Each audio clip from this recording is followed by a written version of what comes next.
In the last couple of sections, we've talked about the exponential function and the natural logarithm function. And in this section, we'd like to talk about exponential functions to bases other than e and the corresponding inverse functions, which will be log for other bases, like log base b. In fact, we don't use logarithms with arbitrary bases very much in calculus. We'll see why. And even exponential functions with bases other than e aren't so common for us, but actually do come up more than the logarithm functions. So we have the exponential function, exp of x, which is e to the x. And we have its inverse function, the natural log of x, which is log base e of x. What we'd like is b to the x, so an arbitrary base raised to the x power.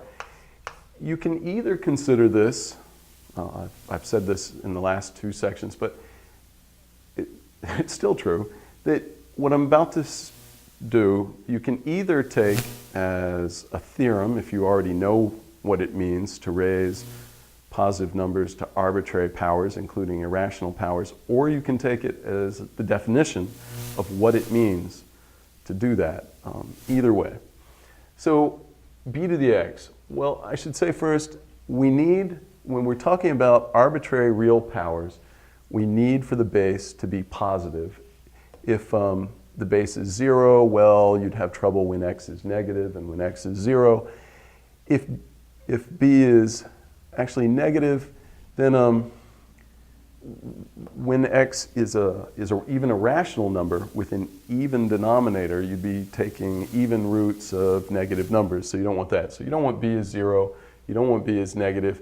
So we require b to be greater than 0 when we do this. And then either by definition or by theorem, b to the x. Well, we know that b is e to the natural log of b because b being greater than 0, b is in the domain of natural logarithms, so natural log of b makes sense, and raising e to powers and taking natural log are inverse functions of each other. So this is just b, and then it's raised to the x. Well, but we know properties of raising bases to exponents. E raised to a power, raise that to a power, the exponents multiply. And so you get this, which means if you already know what it means to raise an arbitrary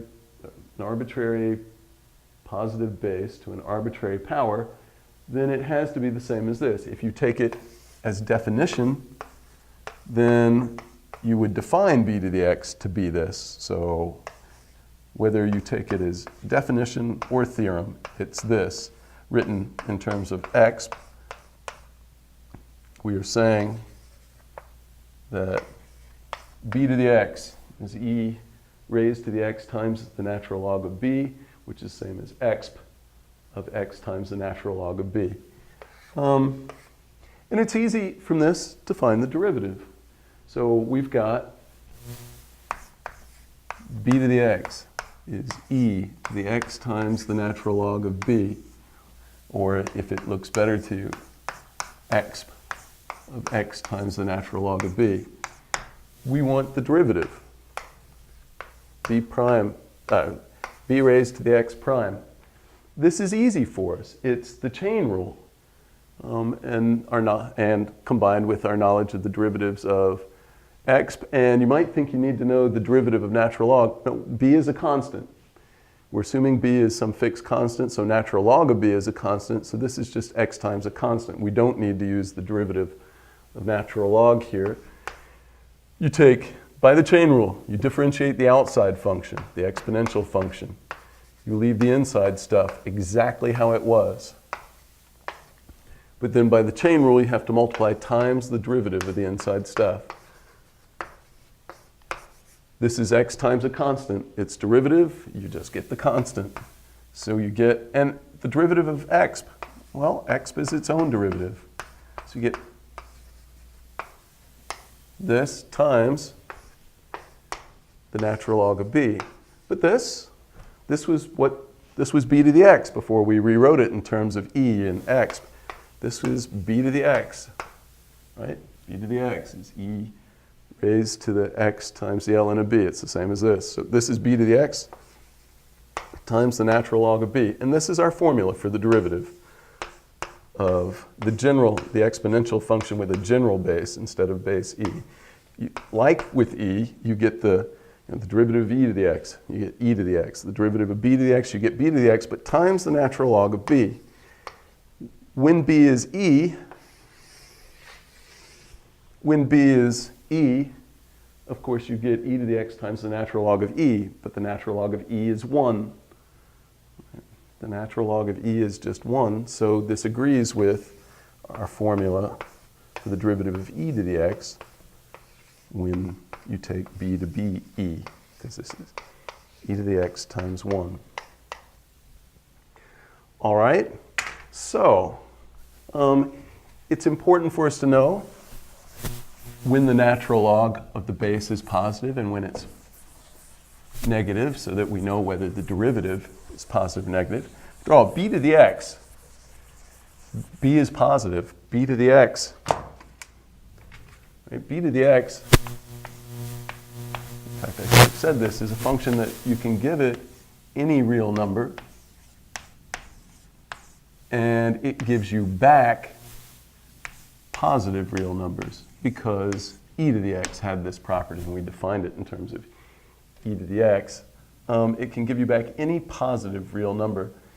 But we need to know, since the derivative of b to the x is b to the x times the natural log of b, and we know it's important to know where the derivative is positive and where it's negative, so that we know where this function's increasing, where it's decreasing. This part's positive. This will be positive, negative, or 0, depending on the value of natural log of b. Well, we know the graph of natural log. It looks like this. And so what you should know is that, yes, the natural log of 1 is 0. And then if b is greater than 1, natural log is increasing. So if b strictly increasing. If b is greater than 1, the natural log of b is greater than 0. When b equals 1, the natural log is 0. And if b is less than 1, the natural log of b is some negative number. So if b is less than 1, the natural log of b is negative. Okay. So what does this tell us? Well, this case is particularly simple. If your base is b, if b is 1, if your base is 1, then b to the x is a particularly stupid function, or not stupid, particularly trivial.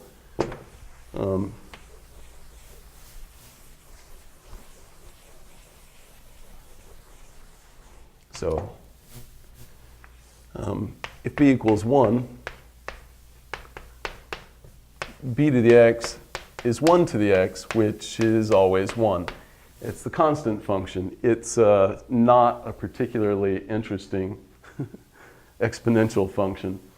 All right, but if b, what we just saw is if b is greater than 1, the derivative of b to the x is positive, because b to the x itself is positive, and now the natural log of b is positive, so this will be greater than 0. And it's easy to calculate the second derivative, too, because the natural log of b is just a constant. So this is just a constant times b to the x. So if you need to differentiate again, just take the second derivative. It's the derivative of the derivative. Derivative of b to the x, you get the b to the x times the natural log of b, and then times this constant. So you get the natural log of b twice. So that's squared. This is positive. This is positive regardless of whether b is greater than 1 or not, but as long as b is unequal to 1. So this is greater than 0 if b is unequal to 1. Of course, if b is 1, this is a natural log of 1. That's 0. Yeah, that's b to the x is the constant function 1. But assuming b is not 1, but it is greater than 0, then if b is greater than 1, the derivative of b to the x is positive, so b to the x is an increasing function. If b is less than 1, then of course this is less than 0, and b to the x is a decreasing function. But in either case, where b is greater than 1 or less than 1, but not equal to 1, the second derivative is positive. So it's easy for us to graph b to the x. In fact, qualitatively, if b is greater than 1, the graph of b to the x looks like the graph of e to the x, or at least I can't see the difference. It's increasing, concave up. So right now I'm graphing b to the x where b is greater than 1. What does it look like? Well, qualitatively it looks like the graph of e to the x. This is y equals b to the x. The function is increasing, so the graph goes roughly from the lower left to the upper right. That's because its derivative is positive. Second derivative is positive, it's concave up. When x is 0, you get b to the 0, that's certainly 1. As x heads to negative infinity, you've got something greater than 1 raised to negative powers, which are negative big powers, big in absolute value. So 1 over something huge, right? B to a huge negative number is 1 over b to a huge positive number. That's 1 over something huge. It approaches 0, just like e to the x does. As x approaches positive infinity, b to the x approaches infinity. The graph qualitatively looks just like the graph of e to the x. At least I draw them the same. Of course, what changes? Well, I mean, the exact graph does, of course, change. Like when x is 1, you should get b to the 1, so you should get b. So depending on what your base is. So of course the graph isn't exactly the same, but qualitatively I draw them the same. That's for b greater than 1.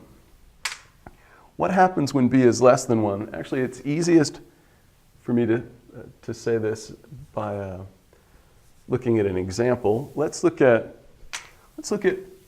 y equals 2 to the x and y equals 1/2 to the x.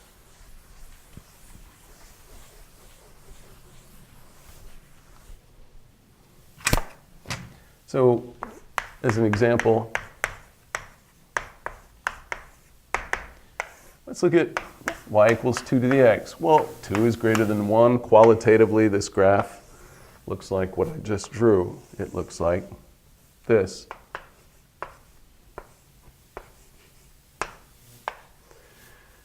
It looks like this. All right. Actually, let me put this here. What about the graph of y equals 1/2 to the x? So now this is base 1/2, that's less than 1. Why does that graph look any different? Well, you could write this as 2 to the minus 1 raised to the x, and then the exponents multiply, and you get 2 to the minus x, which means it's the same as y equals 2 to the x, except the x's were replaced by minus x's. What's the effect of that on the graph? Well, you swap the positive x's and the minus x's. What that does to the graph is it flips things around the y-axis. So I'll try to draw this so that it looks symmetric. Right. This would be the graph of y equals 2 to the minus x, which is the same as the graph of y equals 1/2 raised to the x. So this is typical for exactly the same reason. Anytime your base is less than 1, this is the kind of thing you get. This is b greater than 1. And b less than 1.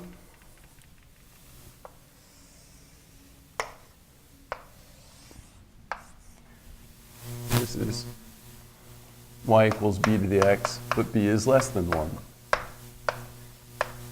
but still greater than 0.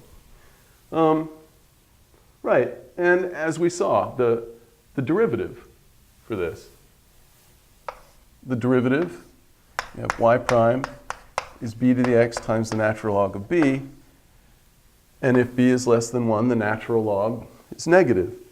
So, yeah, we'd get a negative derivative, which should mean the function's decreasing. Yep, we see a decreasing function. It goes roughly from the upper left to the lower right, still concave up, as we said that it should be. And if you want to throw in where b equals 1 into this picture, it doesn't look like the others so much, but yeah, when b equals 1, you kind of get, well, you don't kind of get, you exactly get this. This is y equals b to the x if b equals 1. It's just the constant function 1. So you can think of it as the transition between b being less than 1 and b being greater than 1. Here's this transition b equals 1, and you get the constant function. Okay. There is the question, of course, why would you want to use another base other than e? After all, we can write any function in terms of another base. We can write it in terms of e. You just rewrite 2 as, that's e to the natural log of 2. Then it's raised to the x, and then the exponents multiply. So you can easily convert a problem to another base into a problem about e. The question is, why would you, I mean, given that e has such a nice property, its derivative, the derivative of e to the x is e to the x, why would you ever want to do anything in terms of another base? And the answer is that, well, some problems just naturally present themselves in terms of other bases. So why would that be? Well, it's just how problems are described sometimes, the data that's given. So we talked about radioactive decay. Radioactive decay, you had A of t is the amount of radioactive material. I'm actually not, I'm going to start with this, but I'm actually going to switch to a different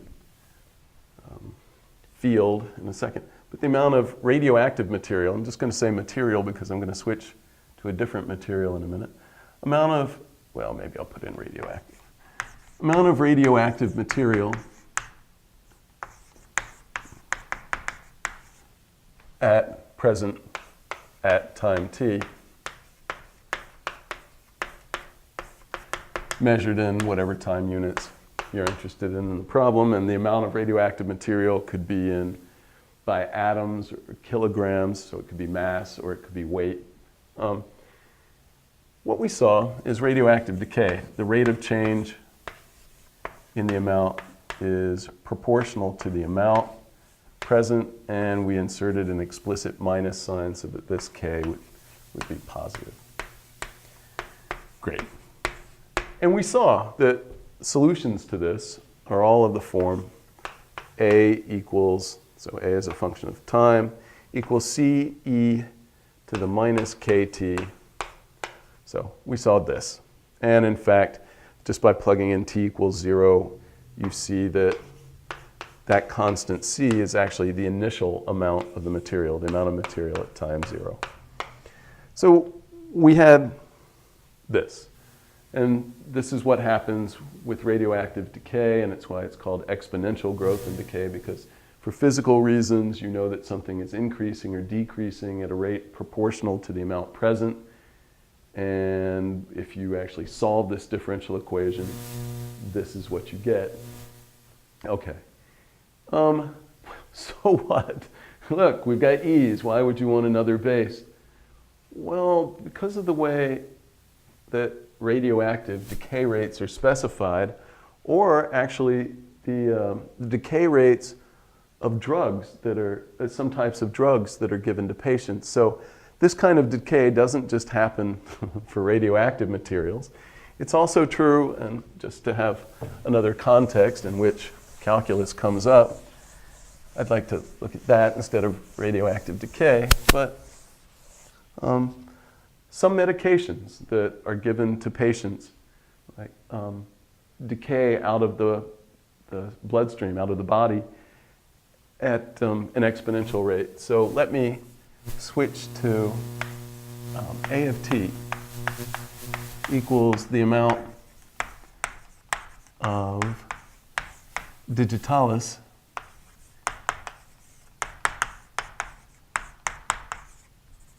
So this is a heart medication, which does decay roughly exponentially. Amount of digitalis in a patient's system, patient's body at time t. And yeah, this also decays exponentially. So at a rate proportional to A. And so it means that the solution to that differential equation is the same. It's of this form, but this is the same as e to the k to the minus t. Minus t. Or you could put the minus sign inside, but the point is that since k could be anything, or here anything positive, e to the k could be any base greater than 1.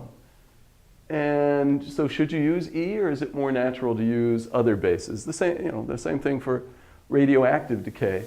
Well, it depends on how data is specified about the rate of radioactive decay. So in a sense, well, not in a sense, but exactly, how you're given data that enables you to determine k. And the normal way to be given decay rates, both for radioactive material and for drugs in a patient's body, is you're given the half-life.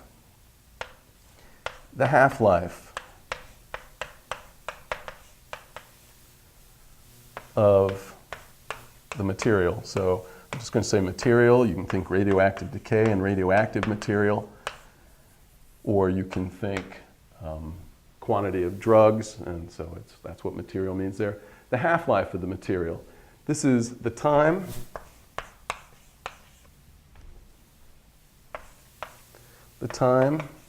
it takes for half of the initial amount of material to remain.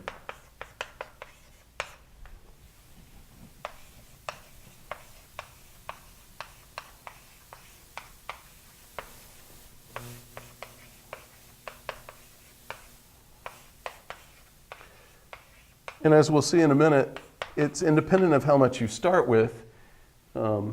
If you've got some kind of material that decays exponentially, then you might think, oh, well, it takes half the amount of material to remain. Well, maybe if I start with a different amount of material, this time would be different. No, the point of specifying the half-life, or part of the point, is that it's independent of the initial amount. Regardless of how much you started with, the amount of time it takes half of it to remain, so half of it's gone, is the same. So, all right. So I actually know the half-life of digitalis. It's approximately, but we'll assume exactly. So the half-life of digitalis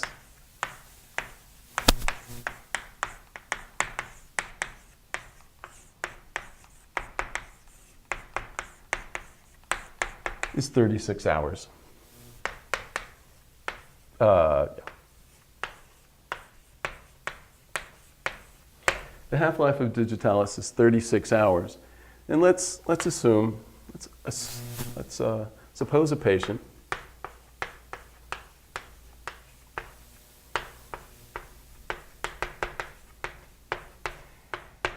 is given, I had to look up a reasonable dosage, is given 250 micrograms. So this is micrograms.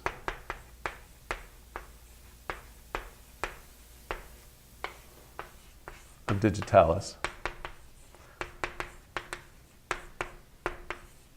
my question is, how long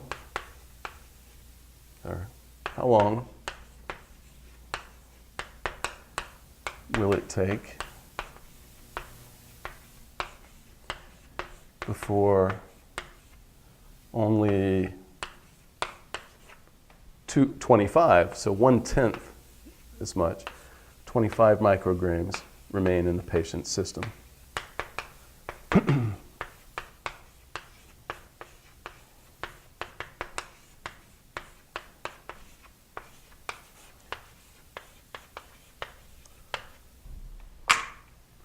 All right, this is the problem that we'd like to look at. Why, first of all, that's a question, but why is this, I'm using this as an example of why other bases come up. So why is this more natural to do in some base other than base E? After all, I gave the solution to the differential equation in terms of E. Well, we'll work this out kind of two different ways. One where it's blatantly obvious what the formula is, and one where you have to do some calculations. So what does it mean to say that the half-life of digitalis is 36 hours? It means every time 36 hours goes by, you have half as much as you had before. So what does that mean? It should mean that the amount of digitalis remaining in the patient's system is whatever the initial amount is, and then you need multiplied times 1/2 for every multiple of 36 hours that goes by. Well, you can just immediately write down what the formula is then. You take A0, you multiply it times 1/2 raised to what? The time, divided by 36. So that every time you take another multiple of, every time another 36 hours have gone by, this goes up by 1, and so you multiply by another 1/2. So this should be the formula. And of course you can write 1/2 as 2 to the minus 1, so if you prefer, you can write this as A0 times 2 to the negative t over 36, but you immediately get this. And in our example, the example I'm looking at, in fact, we know that the initial amount is 250. So we would get 250 times 2 to the minus t over 36. This is micrograms. Could you get that using base E? Sure, but why would you want to? The data about digitalis, or about drugs in general, is usually specified in terms of a half-life, the decay rate. And the same thing for radioactive material. It's specified in terms of a half-life. So yes, you could do this base E, but why would you want to? If you did this base E, it would look like this. So you would write something like this. And then you would say, the half-life of 36, well, that means that when t is 36, I am supposed to, the amount that I have is supposed to be half the initial amount. I am assuming the initial amount is not 0. In our example, it's 250. Assuming the initial amount is not 0, and if it were, how much would you have at time t? 0. Assuming the initial amount is not 0, you divide both sides of this by A0. And you see that the initial amount disappears from the equation, which is why it's irrelevant what it is. You get this, and then you can take a 36th root of each side, so raise both sides to the 1/36th power. And when you raise something to an exponent, raise it to another exponent, the exponents multiply. So raising this to the 1/36th wipes out that 36, and you get is e to the minus k. Oh, so up here, where this was e, or A0 e to the minus k to the t, we now know that the e to the minus k would be 1/2 raised to the 1/36th, so that this would equal A0 times 1/2 to the the 1/36 raised to the t, And then when you raise an exponent to an exponent, the exponents multiply. Yes, we get the same thing, but you shouldn't have to do this. The problem just naturally comes to you in either base 1/2 or base 2. Okay, well that was my main point, but we might as well go ahead and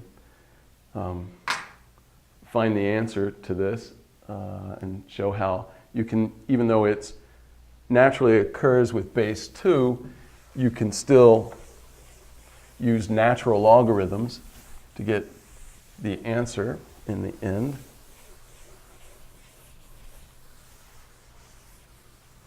So we now have that the amount of digitalis in this example is 250 times 2 raised to the negative t over 36. And the question is, how long does it take before there are only 25 micrograms, this is in micrograms, before there are only 25 micrograms left in the patient's system? So you set a equal to 25 and you solve for t. So we need to solve, I'm going to drop the units until the end. T is in hours. Maybe I will write that so that we don't forget, because we were given the half-life is 36 hours. So we need to solve 25 equals 250 times 2 minus t over 36. We need to solve this for t. You divide both sides by 250, so you get 25 over 250. So that, of course, is a tenth, equals 2 to the minus t over 36. We would like to solve for t. You apply the natural log to both sides. Why natural log? Well, we could use log base 2, but most calculators have a nice, convenient natural logarithm key. And also, as we'll see in a minute, there's very little, or in a couple of minutes, there's very little point to using other bases for logs. But all right, so you take the natural log of this. Well, how does that help? We know properties of logarithms. The natural log of something, of a base raised to a power, the power comes out as multiplication.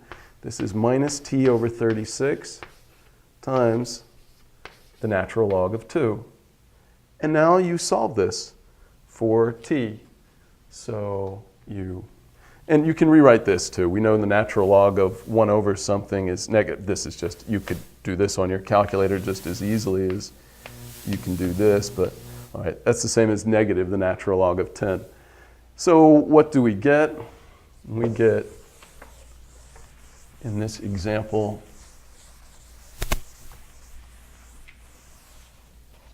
we get that, so multiply both sides of this by minus 1, multiply by 36, and divide by the natural log of 2. You get that t should be 36 times the natural log of 10 divided by the natural log of 2. I certainly get out a calculator to do this, except I actually have the answer, the approximate answer written down. This is approximately 119.59 hours. 5 days would be 120 hours. So that's about this. This is about 5 days. So almost exactly. All right.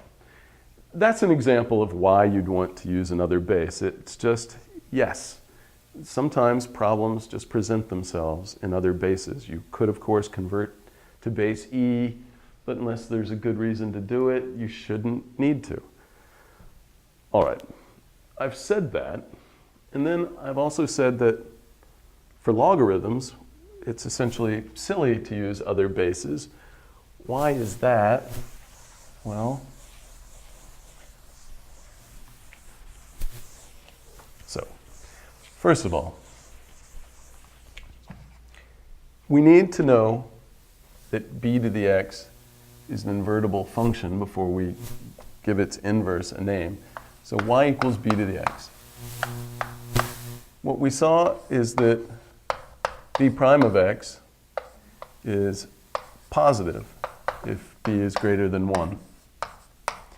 That means that this function is strictly increasing, which means in particular that it's 1 to 1. So b to the x is 1 to 1.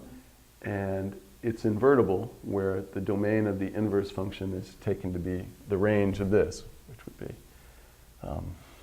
all positive reals.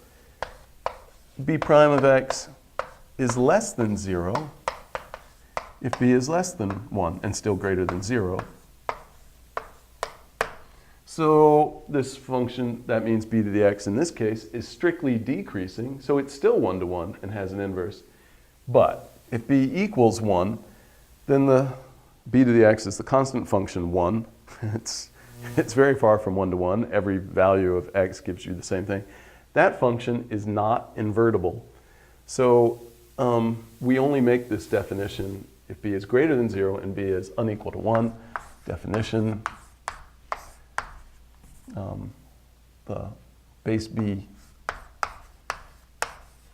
So assume b is greater than 0 and unequal to 1. The base b logarithm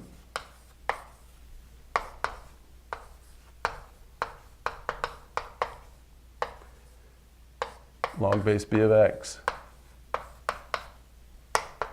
is the inverse function.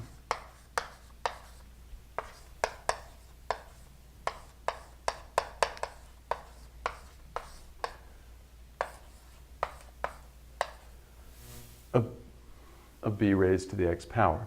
So the domain here is the range of b to the x. So the domain of this function is all the positive real numbers, and the range of this function is the entire real line. You can get anything. So graphs of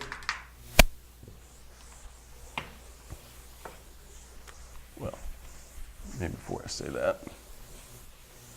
So saying that log base b of x is the inverse function of b to the x means exactly that b raised to the log base b of x, for any x for which this makes sense, which means x needs to be greater than 0, that this is just x. This is for all x greater than 0.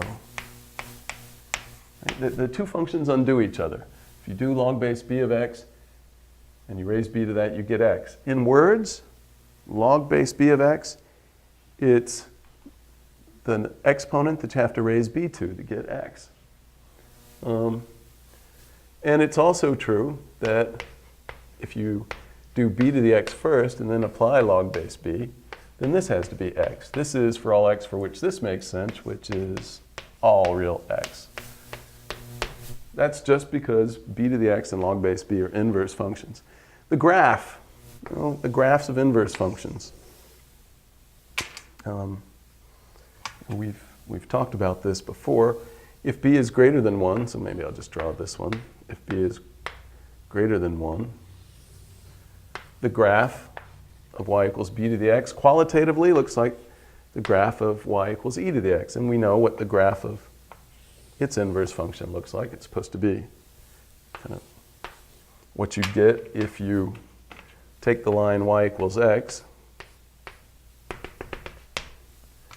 and rotate this around there. This should go to that. You send the negative y-axis to the negative x. So you grab this and you flip it. So, right, the graph of logarithm looks like this for b greater than 1. For b, actually, I can draw this one too. For b less than 1, the graph, well, I don't know why my scale changed so much. Let me try that again.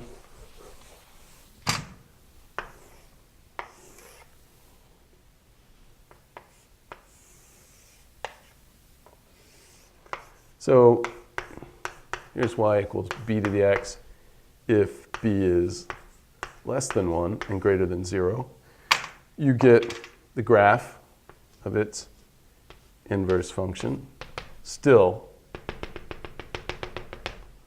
by rotating the graph around this line.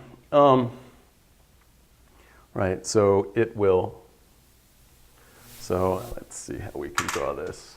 It's, what color do I want? Because it will intersect. It should do, it will do this kind of thing right here. It intersects right here and has to approach that, and then it has to do, that looks pretty good. It has to do. So here's the graph of y equals b to the x, where b is less than 1 and greater than 0, and here's the graph of log base b of x, so y equals where b is between 0 and 1.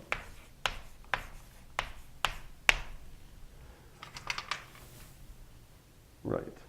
Okay, so why did I say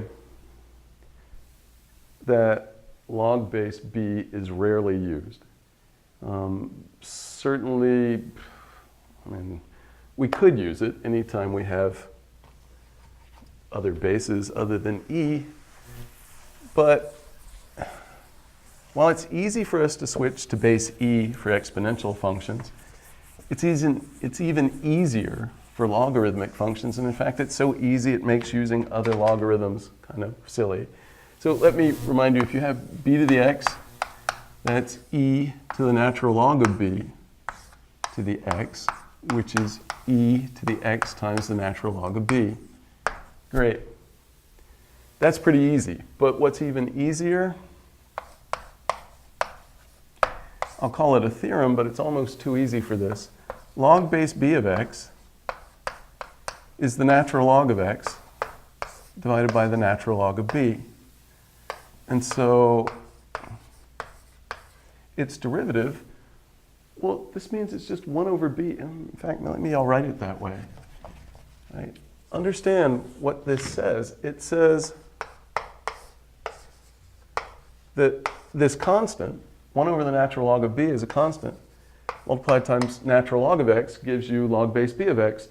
So the difference between this function and natural log, multiplying by a constant. That's so simple that log base b of x it's so unnecessary to use it that it's very rarely used. And so the derivative is certainly easy to calculate. The derivative of this, of log base b of x, well, you get this constant times the derivative of ln of x, which is 1 over x. So you get 1 over x times the natural log of b. But the point is that all the algebraic properties of log base b, all the derivative properties of log base b, everything you want to know about log base b follows immediately from the fact that you know the corresponding thing for natural log of x, and that log base b of x is just a constant times the natural log of x. Why is this formula true? Why does log base b of x equal the natural log of x divided by the natural log of b? Actually, that's fairly simple.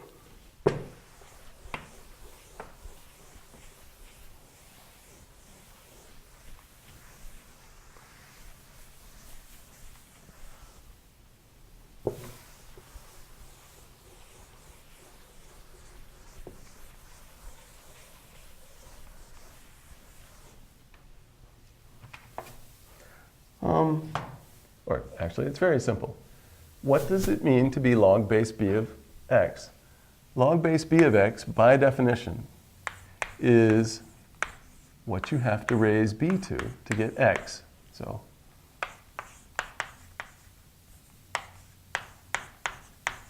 That's what it means to be log base b of x. It's what you have to raise b to get x. All right, so I want to show that the natural log of x divided by the natural log of b is log base b of x. So what do I need to show? I need to show if I raise b to this thing, I get x back, which would then tell me that in fact this is log base b of x. There's a kind of subtle point. I have to know that an inverse function exists before that's enough to tell me that this is this inverse function, but we know an inverse function exists. So how do you see what this equals? You rewrite b. b is e to the natural log of b. And then this is raised to the natural log of x over the natural log of b. But when you raise something to an exponent, raise to another exponent, the exponents multiply. So you multiply that times that. The natural log of b's cancel, and you get e to the ln of x. But these are raising e to powers and taking natural log are inverse functions. This is x. So yes, we get that b raised to this is x, but that means that this quantity is log base b of x. So I'm not going to spend any more time on properties, algebraic properties of log base b. You should have learned those in like a pre-cal course or an algebra course. Also, they're exactly the properties of natural log because all you've done is multiply by a constant. And I'm not going to spend any time on second derivative problems with log base b or any kinds of problem with log base b because we simply don't use them in calculus, except to convert from log base b to natural log by this formula. All right. There is one last thing I'd like to do in this section, and it's you may think we already know this, but we don't. Or maybe there are two things I want to do. There's one thing that we really want, and then kind of a gross generalization of it that will maybe make things seem better to you and might make things seem worse. So first, I want the power rule.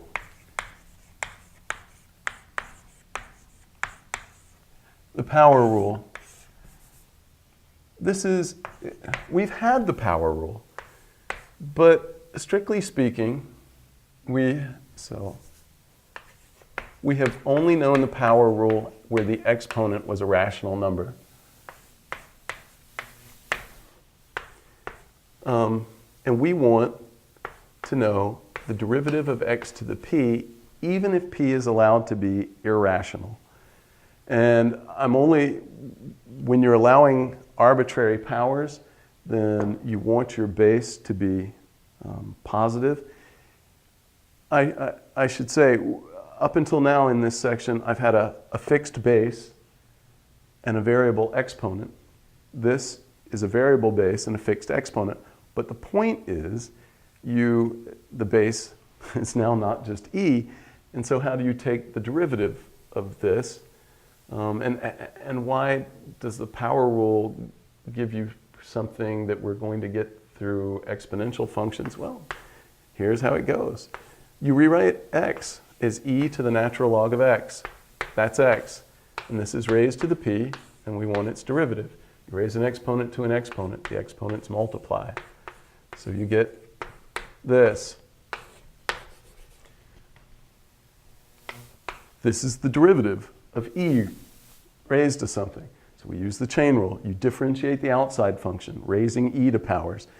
You just get the e to the power back. The derivative of x is x, but the derivative of e to the x is e to the x. So the derivative of e to the mess, you get the e to the mess back, but by the chain rule, you have to multiply times the derivative of the exponent. P is a constant. Right? And suppose x is greater than 0, and I didn't say this, and p is constant. We're only looking at positive x's, but p is constant. So this is a constant times the derivative of natural log of x. That's just 1 over x. So we get, and you rewrite this. Before we messed it up, this was x to the p. Right? You get e to the natural log of x is x, and then the p stays in the exponent. This is x to the p. And this part, you get the p times 1 over x. But then x to the p divided by x, you subtract 1 from the exponent, Put the p on the left for aesthetic beauty, and you get p x to the p minus 1. Yes, that's the chain rule.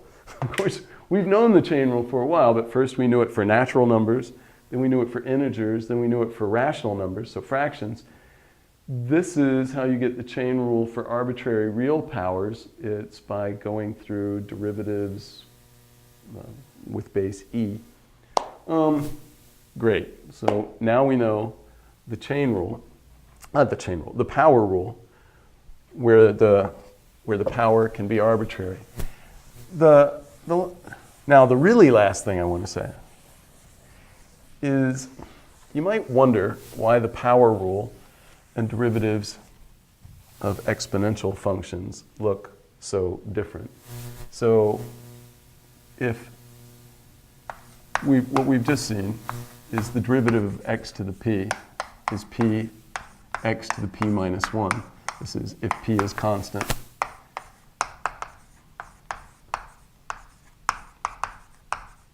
And we only do this for x greater than 0. All right. On the other hand, we know that the derivative of b to the x is b to the x times the natural log of b.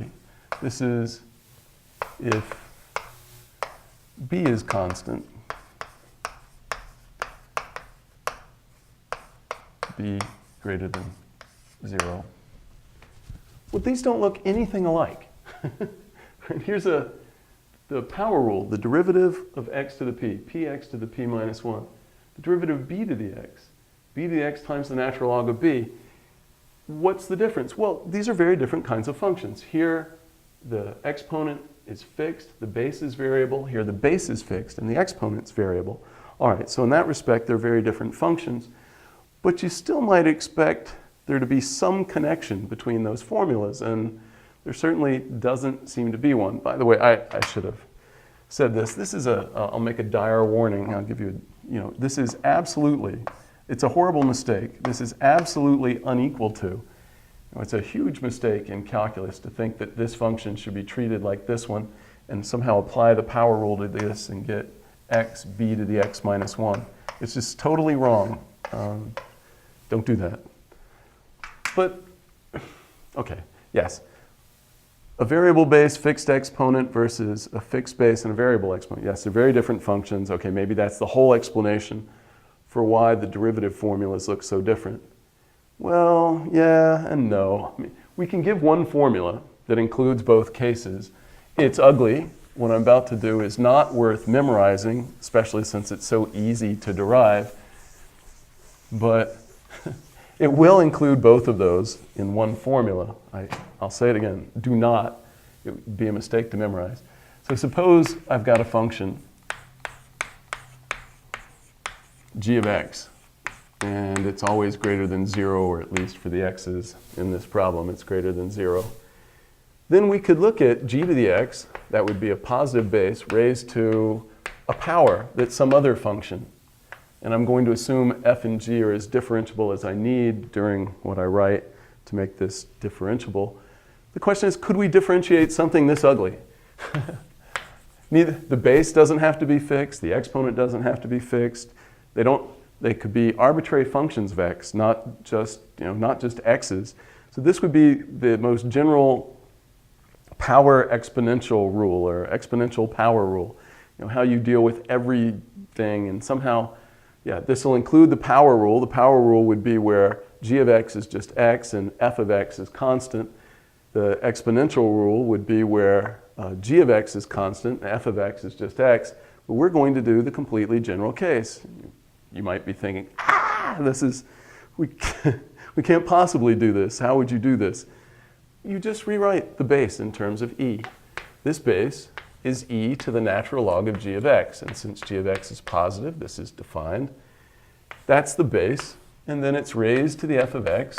And then we need to take the derivative of that. But when you raise a base to an exponent, raise that to an exponent, the exponents multiply. And you get e to the f of x times the natural log of g of x.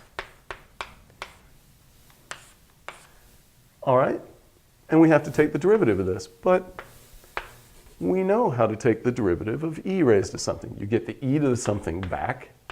So you get the e to the f of x natural log of g of x back.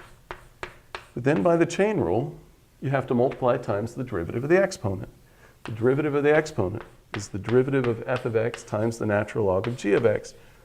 But now there's product rule and some chain rule, but this is very manageable. This is something we can differentiate. So you do. First, let me say this is what g of x to the f of x looked like before we messed it up. Right? You have e, there's the natural log of g of x, so that g of x ends up in the base times f of x, right? It's how this looked before we messed it up like this. So this part is just g of x to the f of x again. And what's it multiplied times? The derivative of this. This is the product of two functions, f of x times the natural log of something. So you do the first thing times the derivative of the second, plus the second thing times the derivative of the first. The first thing times the derivative of the second. The derivative of natural log of g of x, you have to do the chain rule. The derivative of natural log, you get 1 over the g of x. But then by the chain rule, you have to multiply times the derivative of the stuff inside. So times g prime of x. We were doing that in the midst of the product rule. So it was the first thing times the derivative of the second, plus the second thing, the ln of g of x, times the derivative of the first. So plus the g of ln of x times the derivative of the first function, f prime of x. Gross! You know, you're thinking that's completely disgusting. Well, yeah. What did you expect? But we can make it look a little better. So what did we just get? We got that the derivative of g of x to the f of x is, and if you simplify this stuff, so for instance, put this f of x over here. You divide it by g of x, well, that would subtract 1 from the exponent of g of x raised to the f of x. Then you'd have the g prime of x. Then this part, well, nothing much happens with that. If you rewrite this in its nicest form, you get f of x times g of x raised to the f of x minus 1 power times g prime of x plus g of x raised to the f of x times the natural log of g of x times f prime of x. Absolutely do not memorize this, but look at it. This is a completely general formula. This part contains the power rule computation. We had g of x raised to the f of x. The exponent comes down as multiplication. You subtract 1 from the exponent. And then by the chain rule, you have to multiply kind of times the derivative of the inside stuff, so times the g prime of x. So if you were just thinking of the power rule, you might write just this part. But then here's the part that corresponds to the derivative of an arbitrary base, because you get g of x to the f of x, just like here you get the b of x back again, times the natural log of the base. Here's the natural log of the base, times, and now it's like a chain rule part. It's the derivative of, multiplied times the derivative of the function that was in the exponent. So yes, this summation might even be what you would guess, that, oh, because you have this when the base is variable and this when the base is constant, somehow you should just add those two things. Well, yeah, we just verified that. I'll say it for a third time. Do not memorize this. It's too complicated. It's easy to derive. Just by rewriting the base in terms of e, you can only memorize so much stuff in a math class. It's better to memorize the simple stuff and rederive the stuff that you can rederive quickly. Okay. In the next, this is all I want to say about bases other than e. In the next section, we'll have to start in on trigonometric functions, so it'll seem completely different.